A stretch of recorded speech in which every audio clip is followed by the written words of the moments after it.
Gracias, presidente. Saludando la presencia del Premier y nuestras ministras. Solamente, presidente, para precisar, aprecio mucho el interés de mi colega Richard Arce y los que suscriben este proyecto de amnistía. Sin embargo, quiero señalar de que no es el camino correcto.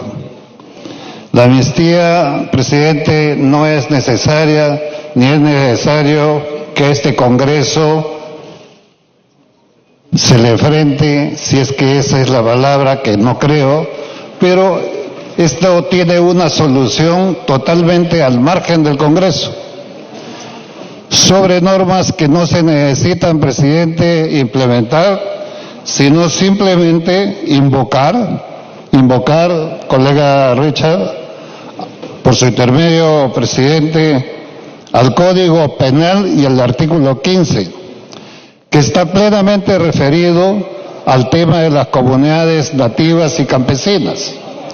Y desde ese punto, el juez o cualquier magistrado se puede agarrar exactamente de ese artículo 15 del Código Penal y resolver el tema de los comuneros, no otras personas, los comuneros, porque ese código establece claramente el respeto a la cultura, a la historia, a la formación, a la autonomía de las comunidades campesinas y nativas.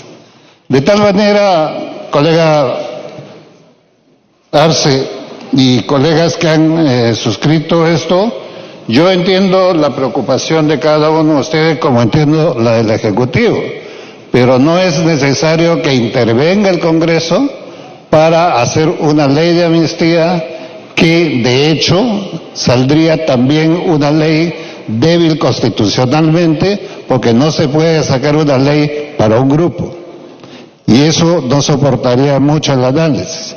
Sin embargo, este artículo 15 del Código Penal le permite el canal adecuado a los magistrados para resolver el problema de todas estas comunidades, porque lo dice con toda claridad, Premier, y esto se ha utilizado también, ya no es una cosa nueva, en el caso de San Martín y en el caso del Baguazo, en algunas comunidades nativas, y eso sirvió incluso, ¿no es cierto?, para los que participaron, pero invocando esta ley.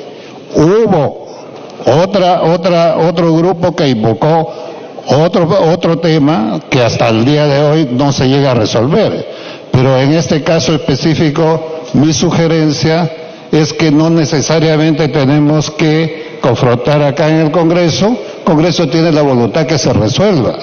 El tema es el camino adecuado, porque si formamos una ley de amnistía, tendríamos que formar muchas leyes de amnistía, y no sería, Premier o presidente y colegas, un antecedente bueno para el tema de atraer más inversión para el país.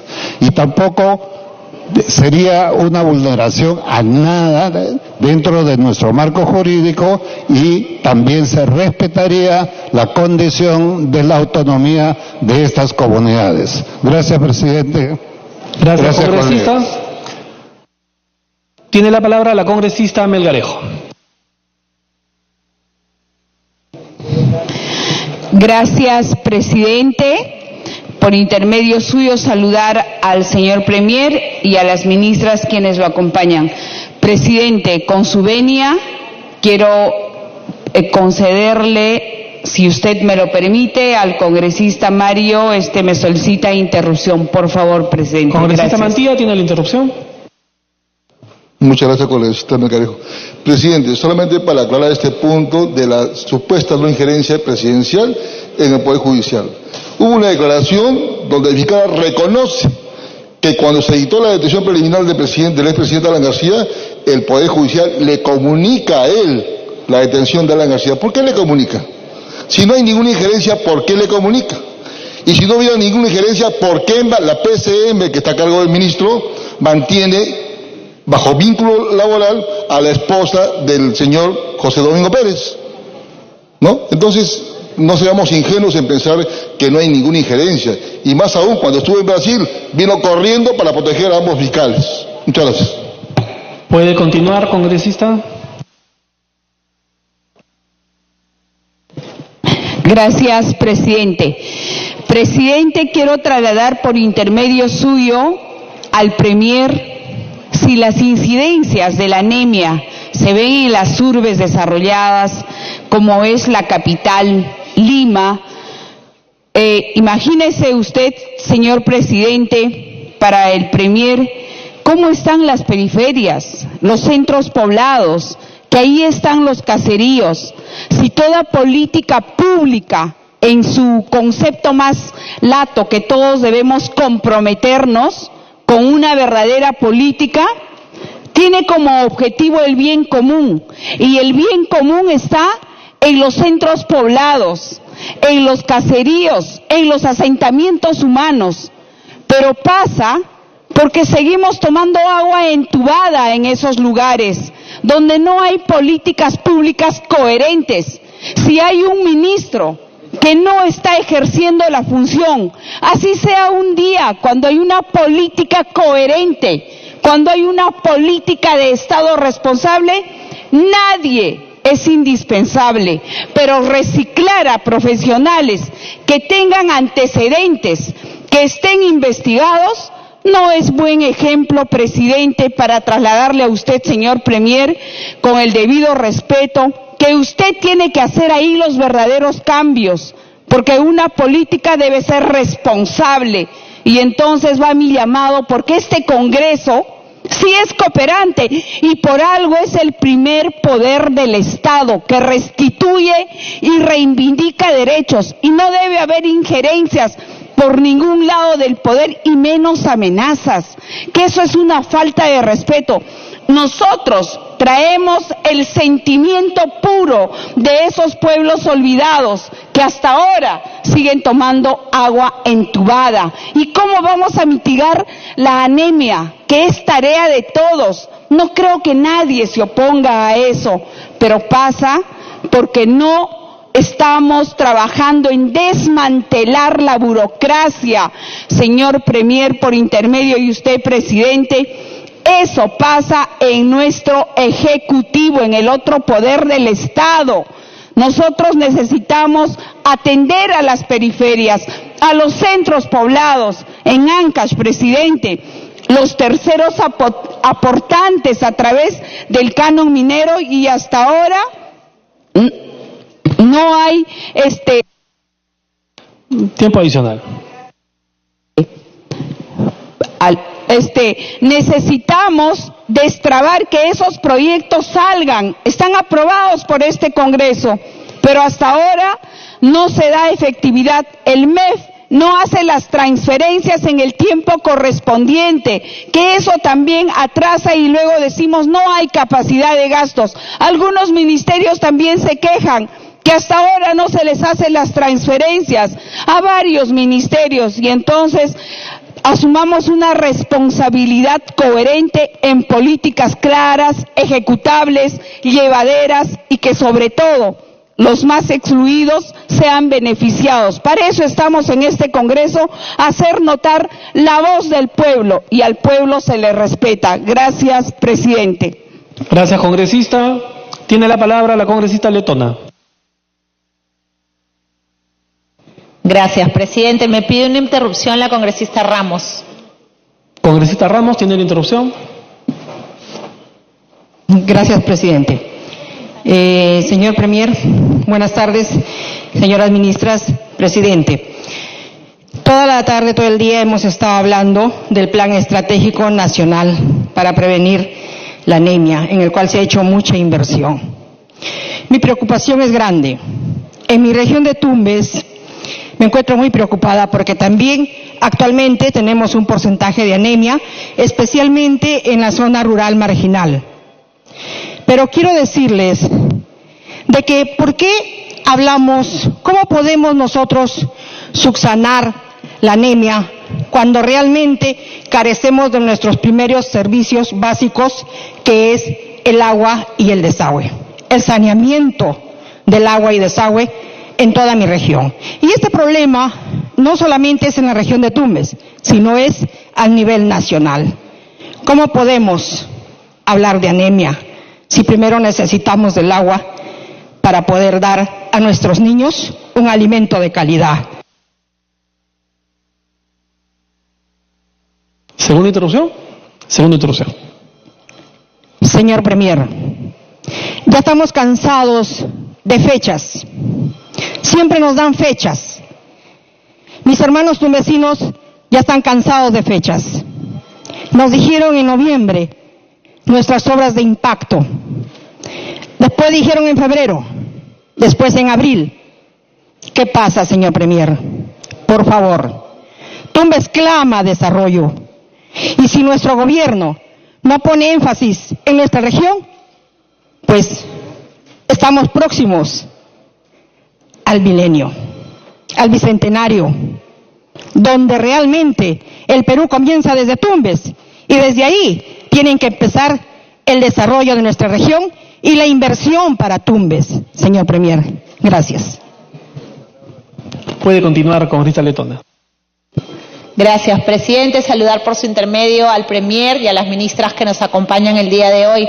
Hemos escuchado efectivamente algunos alcances de la política que se viene implementando, especialmente haciendo incidencia en la lucha contra la anemia y la desnutrición y cómo articulamos estas políticas públicas. Y no puedo dejar de recordar, presidente, que en su momento, cuando se identificó al terrorismo como uno de los peores enemigos de nuestro país, las políticas públicas buscaron articular.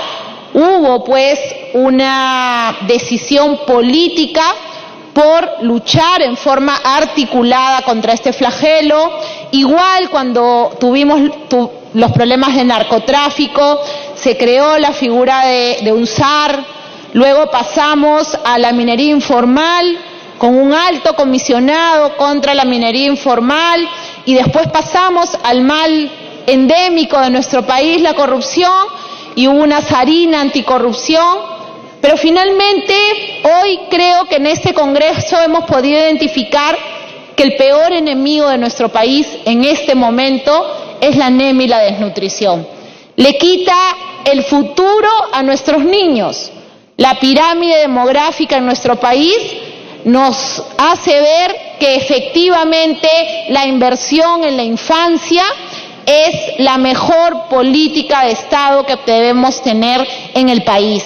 Y por eso quiero llamar la atención, señor Premier, por su intermedio, presidente, para que evalúe la posibilidad de crear una autoridad nacional que articule esos esfuerzos aislados, muchas veces desconectados, poco coordinados entre los diversos sectores. Fuimos testigos cómo los micronutrientes vencían en los almacenes de Cenares. Pudimos ver la escasa distribución de cientos de micronutrientes en las postas de Lima, Premier. No le estoy hablando de Apurímac, ni Huancavelica, ni mucho menos de la selva. En Lima, postas médicas que habiendo realizado requerimientos de micronutrientes, no éramos capaces de distribuir. Entonces, sí creo firmemente en la necesidad, y lo hemos visto en el grupo de trabajo multipartidario que tenemos en el Congreso, de la necesidad de que se cree una autoridad nacional que justamente articule los esfuerzos, pero sobre todo pueda medir y corregir las políticas públicas que tenemos en el país respecto a la lucha contra la anemia y la desnutrición. No lo decimos desde una curul, Premier. La evidencia académica demuestra que en la práctica la articulación de las políticas públicas más una adecuada medición permiten corregir las políticas públicas. Y en este caso, en la anemia y la desnutrición, las políticas públicas no están siendo materia de medición, Premier. Por lo tanto, creo, presidente, que es indispensable que se tome una decisión política, una autoridad nacional que articule los esfuerzos y que nos permita ir en la línea de la medición y corrección de políticas públicas. Gracias. Gracias, congresista. Se encuentran en la galería del hemiciclo los representantes de las diversas asociaciones y gremios de la cinematografía y el audiovisual del Perú.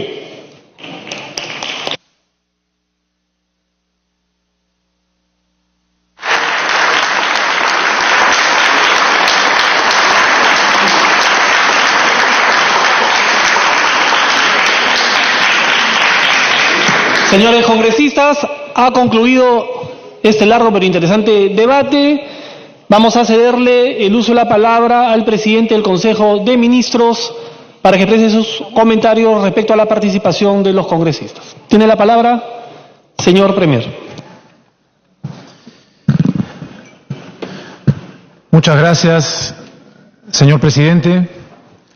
Y por su intermedio, señor presidente, mi agradecimiento a los representantes del Parlamento y muy especialmente a aquellas congresistas y aquellos congresistas que usaron este día, un día al año, para enfocarnos en la problemática y en el desafío de las niñas, niños y adolescentes de nuestro país. Son desafíos grandes los que tenemos, lo ha dicho más de un congresista, más de una congresista. Nuestro país es un país fundamentalmente joven. Tenemos a nuestro favor lo que se conoce como el bono demográfico y por lo tanto tenemos la responsabilidad de criar, de alimentar a los niños y niñas de nuestro país de tal forma que garanticen un mejor futuro. Por eso hemos presentado, señor presidente, un informe, un reporte que da cuenta de un plan que se establece desde el año 2012 y que tiene un horizonte para cumplir una década hasta terminar el año 2021. Es en ese horizonte de una década que se ha establecido un plan que tiene una serie de indicadores que no solo este gobierno, sino que desde el año 2012 hemos venido efectivamente monitoreando y persiguiendo las metas que se establecieron en su momento. De los 52 indicadores que este plan indica, que este plan contiene, hemos avanzado en 25. Hay 8 indicadores en los cuales los resultados se mantienen. Hay 5 en los que hemos retrocedido. Y hay 14 indicadores, y lo dice el informe que han recibido, en los que hay problemas para reportar la información. No se trata, señor presidente, de un reporte de cifras como si las cifras no representaran la realidad. Es importante, y yo saludo el hecho de que algunos congresistas utilicen videos para mostrar ejemplos concretos de la realidad. Son parte de la realidad, y no lo negamos. Pero la estadística nos permite tener una mirada amplia, panorámica de la realidad y notar efectivamente, como algún representante ha señalado, promedios que no representan los casos más extremos, pero sí algunos promedios. Entre los avances que hemos reportado, solamente voy a repetir algunos, pocos. Por ejemplo, en el caso de la matrícula en educación inicial, desde el 2012 hasta la actualidad, hemos mejorado en 10 puntos porcentuales. Ese resultado nos puede parecer bueno, regular o malo, pero es un resultado que como Estado estamos consiguiendo. Al menos estamos yendo en la dirección contraria, de que haya más niñas y niños que se matriculen, porque estamos trabajando para adolescentes y finalmente para adultos que van a contribuir más con nuestro país. Cuando hablamos de la desnutrición crónica infantil, que es un problema muy serio, hemos venido mejorando, pero en este lapso podemos hablar de una mejora de apenas de alrededor de 6%. No es tan grande como la mejora que esperaríamos. Estamos yendo una vez más en la dirección correcta, pero seguramente no a la velocidad que necesitamos. Cuando hablamos de niños y niñas menores a 36 meses que han recibido sus vacunas completas, hablamos de una mejora del 1.8% si nos comparamos con el año pasado, pero si nos comparamos, por ejemplo, con el año 2014, tenemos una mejora del 15%. Es una mejora importante que hay que destacar. Puede ser insuficiente, pero una vez más, vamos en la dirección correcta. Sin embargo, para dejar en claro que cuando se presentan estos datos estadísticos, no es correcto decir que presentamos cifras y solamente cifras, como si las cifras fueran un maquillaje de la realidad. Las cifras son un reflejo de una foto del momento. Y las cifras que presentamos también tienen noticias de las que no tenemos por qué sentirnos orgullosos. Y por eso hemos compartido con total transparencia al menos dos que se han repetido entre las intervenciones, señor presidente, de diferentes congresistas. Por ejemplo, la anemia.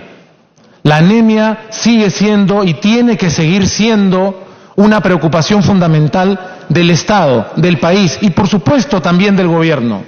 Y creo que entre las últimas intervenciones, la intervención de la congresista letona ofrece una sugerencia muy interesante que tendremos que evaluar. La posibilidad de buscar una autoridad específica para un problema tan grande. Tenemos que evaluarlo, así como tenemos que evaluar buenas ideas, así como la congresista Luz Salgado se tomó un momento para felicitar buenas ideas como las que ha trabajado nuestra ministra de Salud.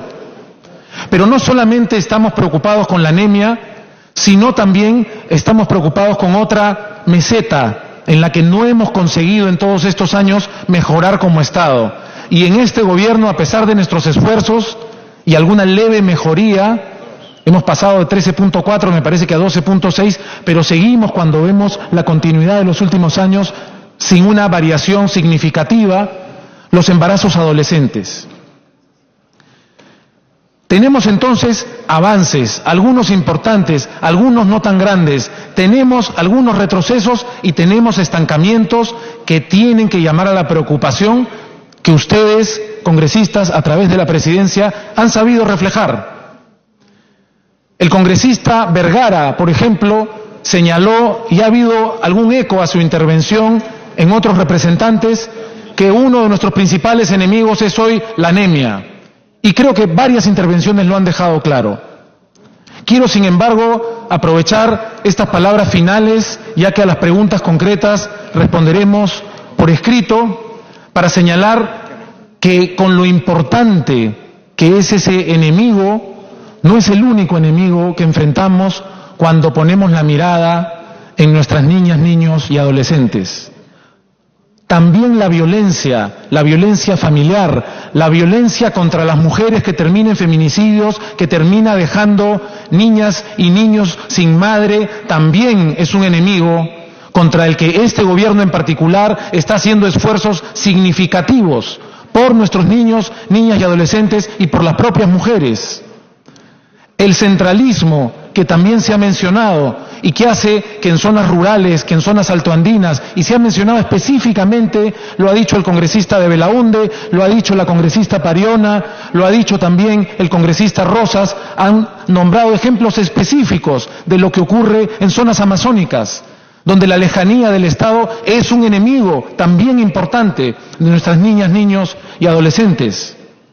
Esa violencia que rodea también a nuestros jóvenes es también un enemigo cuando vemos que en su proceso de resocialización desde la justicia no estamos ofreciendo todavía mecanismos adecuados para que se integren adecuadamente a la sociedad, aunque se están haciendo esfuerzos que tienen mayor impacto todavía con los hombres y no con las mujeres, porque también la congresista Mercedes Arauz ha mencionado cómo en Santa Margarita hay un espacio que no ayuda, lo mencionó también el congresista de Belaunde, a que puedan reintegrarse, porque estamos trabajando por las niñas, niños, los jóvenes de nuestro país.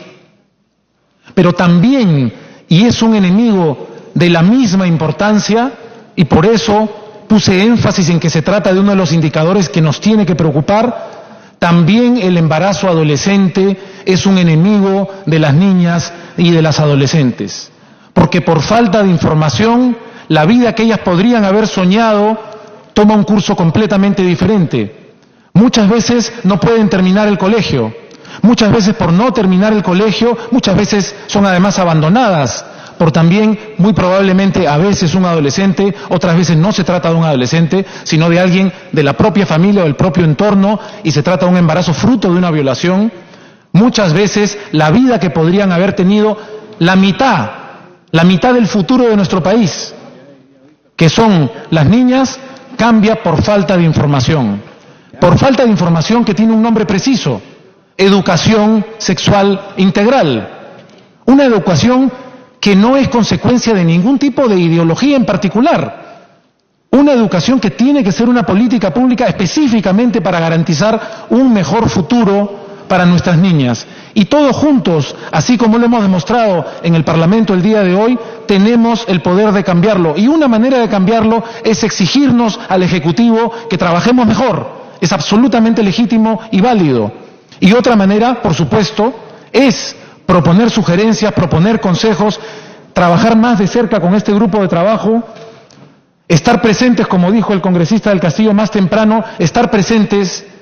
Y otra cosa muy importante es el mensaje que le estamos dando a nuestras niñas, niños y adolescentes un día como hoy. Cuando robamos parte de la sesión de hoy para dejar de lado a las niñas, niños y adolescentes en el único día que nos reúne para hablar específicamente de ellas y de ellos, y ponernos a discutir temas que son parte de nuestras diferencias o parte de la discusión política, pero que no son parte de la convocatoria de hoy, estamos diciéndoles que no los estamos tomando en cuenta, que hay cosas que nos parecen más importantes, cuando hoy y la sesión de hoy es para ellos, porque hay un enemigo más para las niñas, niños y adolescentes, y es la confusión. Y peor que la confusión es la mentira. No confundamos a nuestros niños, niñas, adolescentes, y no confundamos a los padres de familia. No lo hagamos como hemos visto en las calles diciendo que la política educativa a través del currículo escolar, a través de uno de sus 7 enfoques, he escuchado más de un congresista que decía, ¿por qué solo ese enfoque? ¿Por qué no un enfoque de este nombre, no un enfoque de este otro? Tenemos 7 enfoques. El enfoque inclusivo, el enfoque intercultural, el enfoque por el bien común, el enfoque por la búsqueda de la excelencia, el enfoque de derechos, el enfoque ambiental y el enfoque de igualdad de género. Nunca nadie habla de la ideología de la excelencia, nunca nadie habla de la ideología del bien común, porque no hay una ideología detrás de esos enfoques, como no hay una ideología detrás del enfoque de igualdad de género que está reconocido además el lunes que pasó en la visión al 2050 que todas las fuerzas políticas y que la sociedad civil de nuestro país han ratificado, porque queremos que nuestras niñas, niños y adolescentes crezcan en un ambiente de igualdad de oportunidades y libertad contra los estereotipos, porque es fundamental que continuemos cambiando nuestro país para bien con ellos, el futuro, las niñas, los niños y los adolescentes. Tampoco los confundamos, y pido disculpas brevemente a los adolescentes, a las niñas, niños y a sus padres, para hacer una digresión que en realidad tiene que ver también con ellos. Estamos construyendo un país con independencia de poderes. Por favor, no hagamos sugerencias del tipo de que el Poder Ejecutivo tiene injerencias en decisiones que son responsabilidad del Poder Judicial. El Poder Judicial deberá responder por sus decisiones y los propios mecanismos de instancia plural deberán corregir las cosas. No confundamos a los jóvenes, tenemos la oportunidad de que ellos vivan en un país mejor. Señor Presidente, agradezco la atención que nos han prestado los representantes de este Parlamento, atención que hemos devuelto con las 3 ministras que nos han acompañado. Estoy de acuerdo también con las sugerencias y críticas de que debió estar también la ministra de Desarrollo e Inclusión Social. Acepto esa sugerencia para el futuro.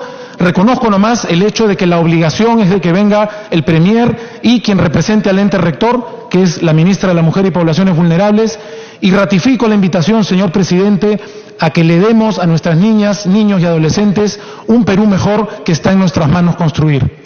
Muchísimas gracias.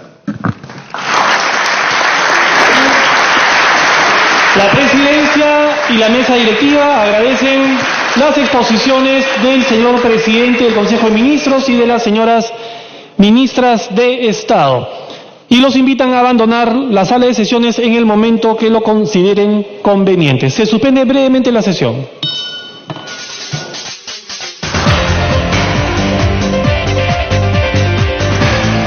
Muy bien, son las 6 de la tarde con 11 minutos, amigos. Han sido las palabras del presidente del Consejo de Ministros, Salvador del Solar Labarte, quien se presentaba ante la representación nacional para poder precisamente hacer una exposición referida a cómo va el avance de las metas del Plan Nacional de Acción por la Infancia y la Adolescencia, un plan que se viene desarrollando desde el año 2012 y que tiene como meta el año 2021. En un apretado resumen podemos decir que el presidente del Consejo de Ministros ha dicho que ha sido bueno enfocarnos en los niños de nuestro país, son desafíos grandes. Nuestro país es un país joven y tenemos la responsabilidad de alimentar a nuestra niñez que asegure esto un mejor futuro. Hemos presentado un plan que se inició efectivamente en el año 2012 con indicadores que se vienen monitoreando. De los 52 indicadores hemos avanzado 25, en 8 de los cuales nos hemos mantenido y en 5 hemos retrocedido. En imágenes se despide entonces el presidente del Consejo de Ministros, del presidente del Congreso de la República, hace lo propio la ministra de la Mujer, Gloria Montenegro, la titular de Educación, y más atrás la ministra o la titular del Ministerio de Salud. Hace lo propio en este momento con la congresista Jenny Vilcatoma, y de esta manera se cierra esta presentación. Dejan entonces el hemiciclo principal del Congreso de la República el presidente del Consejo de Ministros. Es una transmisión que usted ha seguido, por supuesto, gracias a Congreso Televisión en vivo y en directo. Se acerca el presidente del Consejo de Ministros, Salvador del Solar, hasta la bancada de Fuerza Popular a saludar de uno en uno. Hace lo propio con el congresista Héctor Becerril, con la congresista Gladys Andrade y por supuesto está recorriendo con el vocero también de Fuerza Popular, Carlos Subino. Se estrechan la mano y por supuesto se saludan muy afectuosamente. El congresista Carlos Domínguez también, el congresista...